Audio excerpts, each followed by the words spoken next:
परभणी सरकारी कामगार अधिकारी डी कराड आणि सुविधाकार तथा नोंदणी अधिकारी एम सौदागर यांच्यावर दप्तर दिरंगाई, शिस्तभंग तसेच कायम निलंबन करा.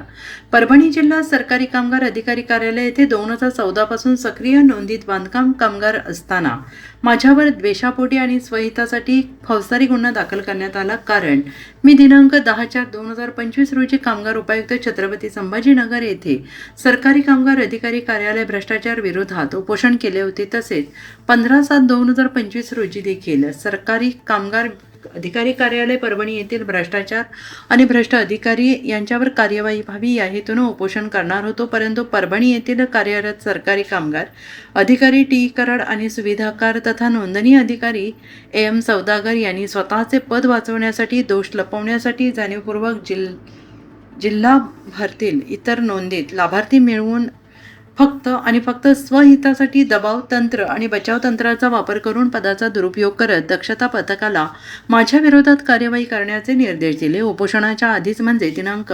9/7/2025 रोजी माझ्यावर फौजदारी गुन्हा दाखल करण्यात आला. विशेष म्हणजे परभणी जिल्ह्यातील पूर्णा तालुक्यातील गौरी या गावात तब्बल 4 दिवस जिवंत व्यक्तीने मृत दाखवून मंडळाचा लाभ उचलण्याचे उघड झालेले आहे. यासंबंधी दैनिक देशोन्नती वृत्तपत्रात दिनांक 11/4/2026 रोजी नावनिहाय विस्तृत बातमी प्रकाशित झालेली आहे. तसेच या सर्व प्रकरणाचा पाठपुरावा समाजसेवक मुस्तफा अन्सारी हे करत असताना सरकारी कामगार अधिकारी कार्यालय यावर कोणतीही कार्यवाही करत नाही. तसेच सेलू आणि इतर तालुक्यातील नोंदणी आणि रिन्युअल फॉर्म हे विनापडताळणी करून इतर तालुके जसे की तालुक्यातील नोंदणी आणि रिन्युअल फॉर्म हे पाथरी, सोनपेठ, पालम, पूर्णा, पैभणी, परभणी तर कामगार सुविधा केंद्र मार्फत अप्रूव्ह होत असून यासंबंधी आम्ही माहिती अधिकार अंतर्गत माहिती मागवली होती, परंतु कार्यालयाने ही माहिती दिलेली नाही. जिल्हाभरात एक मोठं रॅकेट आणि एजंट जाळ पसरलेलं असून या संबंधित सरकारी कामगार अधिकारी कार्यालय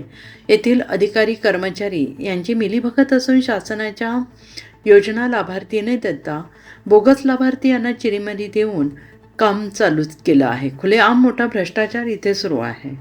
यासंबंधी सर्व प्रकारांनी हे सिद्ध होत आहे की सरकारी कामगार अधिकारी कार्यालय येथे मोठ्या प्रमाणात भ्रष्टाचार होत असून चिरीमरी देतो त्याचेच कामं होतात. मग तो बोगस असो की कसेही एजंट दलाल मार्फत सर्व बोगसगिरी चालू असून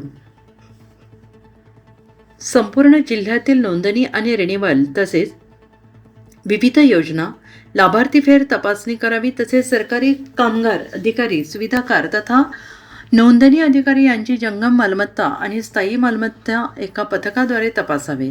वरील प्रकरणी विशेष सखोल चौकशी करून जिल्ह्यातील सर्व नोंदीत बांधकाम कामगारांची फेर तपासणी करावी. तसेच सरकारी कामगार अधिकारी टी कराड आणि सुविधाकार तथा नोंदणी अधिकारी एम सौदागर यांच्यावर दप्तर दिरंगाई, शिस्तभंगाची कडक कार्यवाही करत तडकाफडकी कायम निलंबित करावे.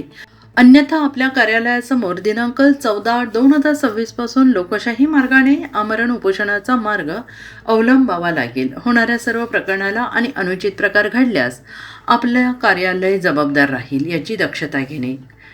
कायदा लाईव्ह बातमीसाठी परभणी जिल्हा प्रतिनिधी शेख अजहर हातगावकर, संपादक सौदागर मोहम्मद रफी. अशाच ताज्या घडामोडी जाणून घेण्यासाठी कायदा लाईव्ह न्यूज या यूट्यूब चॅनेलला सबस्क्राईब करा. बेल आयकॉनवर क्लिक करा. लाईक, कमेंट, शेअर करायला विसरू नका.